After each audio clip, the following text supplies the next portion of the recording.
ইচ্ছা ফাউন্টেন আজ 700 জন অসহায় দুস্থ ব্যক্তিদের শীতবস্ত্র তুলে দিলেন। মুর্শিদাবাদ জেলার দমকলে গড়ে উঠেছে একটি স্বেচ্ছাসেবী সংস্থা ইচ্ছা ফাউন্টেন।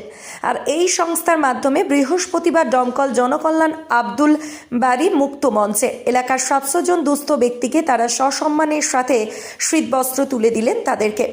এই অনুষ্ঠানে উপস্থিত ছিলেন দমকল এসডিও IS সুমিত কুমার রায়, দমকল SDPO শেখ শামসুদ্দিন, মহকুমা খাদ্য নিয়ম মোহাম্মদ মুশির আহমেদ, দমকল সুপার স্পেশালি হসপিটালের সুপার ডাক্তার হুমায়ুন কবির, দমকল থানার আইশ্রী জ্যোতির্ময় বাগচি সহ এলাকার বুদ্ধিজীবী বিশিষ্টজনেরা।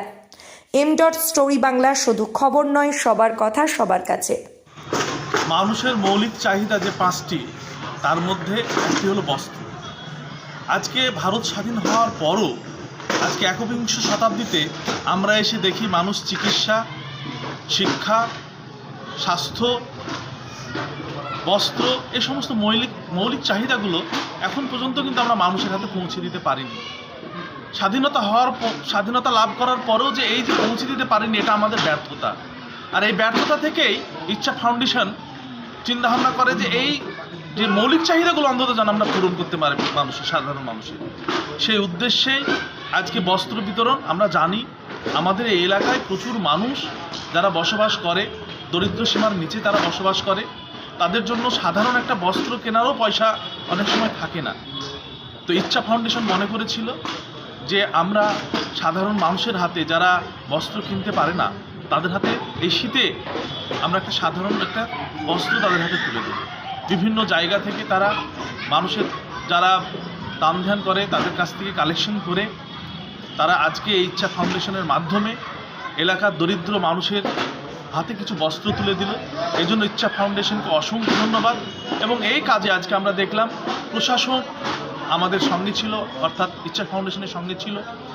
SDPO সাহেব, SDO সাহেব, IC সাহেব সকলে এসছে ইচ্ছা ফাউন্ডেশনকে আরও তারা শক্তিশালী করার জন্য এগিয়ে এসছে। আমরাও চাইব আপনারা সাধারণ মানুষ যারা ক্ষুদ্র যারা অংশগ্রহণ করতে চান, ইচ্ছা ফাউন্ডেশনের মাধ্যমে তারা অংশগ্রহণ করে সাধারণ মানুষের পাশে দাঁড়ান, এই আশা রাখবো, এই আবেদন আপনাদের কাছে রাখবো। আপনারা এগিয়ে আসুন, তাহলে ইচ্ছা ফাউন্ডেশন আরও মানুষের কাছে পৌঁছতে পারবে। মানুষের যে মৌলিক চাহিদাগুলো সেগুলো পূরণ করার জন্য ইচ্ছা ফাউন্ডেশন আরও বেশি কাজ করবে। আচ্ছা, আজকে বস্ত্র বিতরণ ছাড়া কি এর আগে অন্যান্য কোনো কাজ হয়েছে ইচ্ছা ফাউন্ডেশনের পক্ষ থেকে? এর আগেও আমরা দেখেছি ইচ্ছা ফাউন্ডেশনকে বিনা পয়সায় চিকিৎসা পরিষেবা, হার্ট, আমানুল ইসলাম যে আমাদের আছেন হার্ট বিশেষজ্ঞ আমানুল হক, উনি ফ্রিতে হার্টের চিকিৎসা করে গেছেন। এই কিছুদিন আগে প্রায় 500 মতন লোককে ফ্রিতে চিকিৎসা দেওয়া হয়েছে।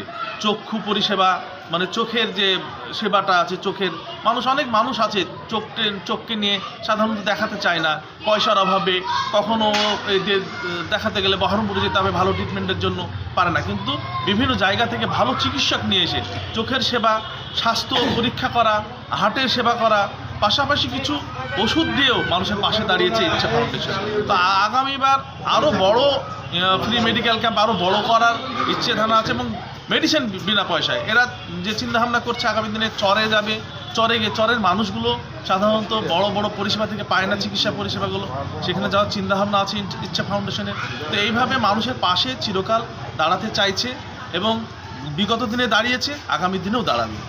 আর তখনই সম্ভব হবে যখন আপনারা ইচ্ছা ফাউন্ডেশনকে আরও শক্তিশালী করবেন, তখনই আরও বেশি মানুষের পাশে দাঁড়াতে পারবেন। আপনারা চাইবো আপনারা বেশি করে আমাদের সঙ্গে থাকুন, আপনারা আমাদের হাতকে শক্ত করুন, তাহলে ইচ্ছা ফাউন্ডেশন আরও বড় হবে, মানুষের পাশে আরও বেশি করে দাঁড়াতে পারবে।